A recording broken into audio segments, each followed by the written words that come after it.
call on your good girlfriend Canola, and she needs to figure it out. Why don't you call on her? Oh, that's right, she's not answering the fucking. Hey, how y'all doing? How y'all doing? Shout outs to the Stoner Squad, y'all. I want to take this time to thank all of my subscribers. Thank you for the 60 plus people who was already rocking with me from the jump. I appreciate you as well. Y'all are part of the squad, gang. Y'all, let's talk about insecure. Issa, you dead ass wrong. I hate when people make their problems my problem. Don't do that. And that's what Issa does, and she does it a lot. A lot of Issa's turmoil or situations that she gets herself into, let me emphasize, situations that she gets herself into are completely avoidable. And it's not like unforeseen circumstances. Like, you could have avoided this if you would have just, showcased a little bit of common sense. But Issa don't like to do that. And then now, once the shit don't pan out the way you want it to, it's everybody's responsibility to like come and help you out. No, that's not how it works. I don't know where in Issa's 30-year-old mind did she come to that conclusion. I don't like people like that, honestly. Because Molly told your ass flat out. She told you that Canola was messy. And you take offense to that. Like, I don't think that Molly was trying to be malicious when she made that comment about her and Canola. Like, Molly was right. That situation with her and Canola is messy, girl. With all the people in LA, you couldn't find anybody else aside from the woman that's your man as of recently. Like, you set yourself up for failure and then be looking around the room confused when the shit don't pan out to your expectations. I totally understand why Molly is not trying to lend a helping hand or refer her boyfriend or whatever, her situationship, to Issa, because Issa is known for messing up. And what I found to be interesting was on Twitter, people kill me. Like, the public on Twitter is stupid. They don't have a mind of their own, because people were saying how Molly was not a good friend for asking Issa about the contracts. Bitch, you called my phone. You know I'm a lawyer. Do you want me to do my job or not? These are questions that I have to ask, like, and they're legitimate questions. I think that, like, Issa's character is very likable, but she ain't perfect. She far from it. And I see why her and Molly, butt heads. And no, I'm not about to put my relationship in jeopardy, regardless of the nature of our relationship, whether it's platonic, whether it's professional. I'm not about to put any sort of relationship that I have in jeopardy for you at this point, when you have proven to me that you are unprofessional and everything else under the sun. Like, no, you need to call on your good girlfriend Canola, and she needs to figure it out, because I mean, you were so pressed to be her friend, you were so pressed to have her in your corner. Why don't you call on her? Oh, that's right, she's not answering the fucking phone. Girl, like who didn't see that coming? Who is surprised that Canola and Issa are on the outs and that Lawrence is had it up? Nobody. I'm ready for Issa to just grow up. And so if her growing apart from Molly is what's required for her to grow up, then I'm here for that. Moving on. Now, I could be rude and call him Mr. Wong or something like that, but I ain't even gonna do that. I'm just, because I don't know his name, but I'm just gonna call him Ponytail, the one that the one that Molly is messing with. Ponytail, with the ponytail, the Asian one, child. Him. Girl, I do not like him. I don't like him. I don't like them together. And it's not even because he's Asian. It's just because even though I'm very pro-black, I'm here for black, hey, okay. But I just don't like them together. I thought it was weird how he was, couldn't talk to her about work. Like, you just put your whole penis inside of me and you can't have a conversation with me about your job. Like, the semantics of your job, that's too intimate for us to disclose, but you having sex with me is not. I just think it's weird when men are able to just have these, like, the most salacious, explicit sexual interactions with someone, but then you're incapable of making eye contact with me during sex or talking to me about your family or even something as rudimentary as your job. He can go. Honestly, I feel like, Molly, you need to have 3 niggas in rotation. And this goes for everybody, not just Molly, anybody watching. And that way, when one of them act up, you got 2 on the back burner. You ain't even worried. You ain't even tripping. You ain't even stressing when he get to acting up. See, when that scene hit, when she was like, oh, I thought that we could, go and whatever. And he was like, oh, actually, I have plans. If you had 2 other niggas on rotation, you wouldn't have even got caught slipping. Your face wouldn't have been cracked. You wouldn't have even been worried about that. But different strokes for different folks. Because I'm not about to be, trying to create a relationship with someone that don't want to talk to me about something as simple as work. That's just my personal opinion.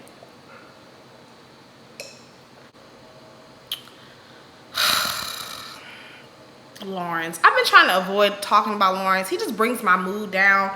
I'm so sick of him. I'm so sick of his character. I'm so sick of his boy ways. I just know that once he hits the bottom of the barrel, he gonna find himself back in Issa's good graces. It's almost like he is only attracted to Issa when he's up, which is like, you know what I'm saying? Like when he's on the up and up, when everything is good, he ain't thinking about Issa. He's not worried about her. He's thinking about everybody but her. When he's downtrodden and when shit is on the decline, that's when she's all in his mind. And and Issa's dumb ass makes herself susceptible to his bullshit. And that's exactly what Molly was talking about, like with this whole shit with you and Canola. Like, come on. Like, and then what people don't realize, yeah, Molly might be a bitch, but Molly is a good friend. Because let's not act like season 1 when Daniel and Lawrence was at the same party with Issa. Who was holding it down? Molly. While Issa was running around like a headless chicken, Molly was the one who was making sure that everything was afloat. Molly is the one who's always there for Issa and her, escapades with these mens. She's always the one. She's always gang. She's always 10 toes down. So let's not even do her like that. Like, I think she's well within her rights to check Issa. Like, once you found out that Canola and Lawrence had a thing going on, you could have, distanced the relationship a little bit and like kept it strictly professional, but you wanted to be buddy and scissor sisters and what have you, and now you done made the girl uncomfortable. We don't know what happened. I mean, we do know what happened. Lawrence messed it up like he always does. So that's that. And the last thing I want to talk about, child, am I the only person who felt away or was like kind of disturbed with the conversation that Lawrence and Amanda's husband, I don't know what his name is, him, when they was, in the nursery, and Amanda's husband was like, some 7th grader is gonna try and finger fuck my daughter.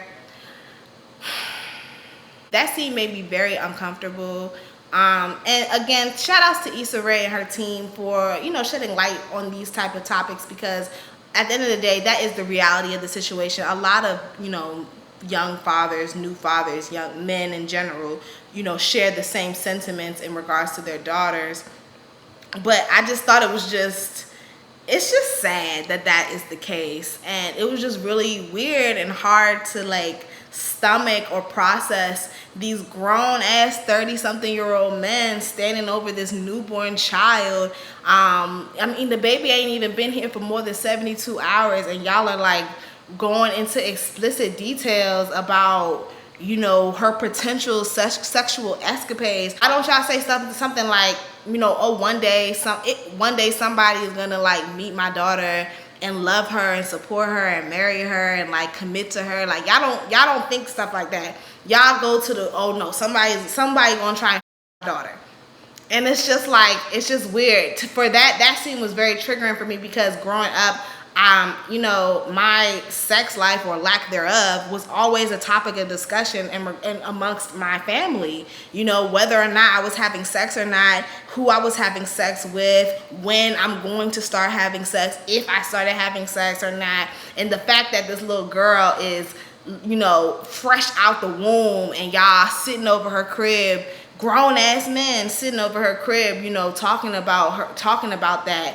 It's just like, damn, like, I don't know. That shit was like hard to watch. I don't know if anybody caught it, but I did. I don't know if it was intended to have the effect that it did, but it did. I just felt weird about that. And, I want to encourage all my young men watching Insecure and watching this review to stop doing that shit. Stop projecting your insecurities onto the youth. Stop assuming the least of the youth. It goes back to these barbershop conversations. Like, half the time these little boys don't even be thinking about sex or sexual stuff like that. It's these grown ass men making these comments around them and putting it in their mind and conditioning them to be sexual creatures and to be hypersexual, and then that's when they go out and act on it. So if y'all really are so concerned about your daughters, because you don't give a fuck about women, the only time we become an issue is when, or become a factor, is when we become your daughter. So if y'all really are so concerned about your daughter and these nasty sticky fingered having ass boys touching on her,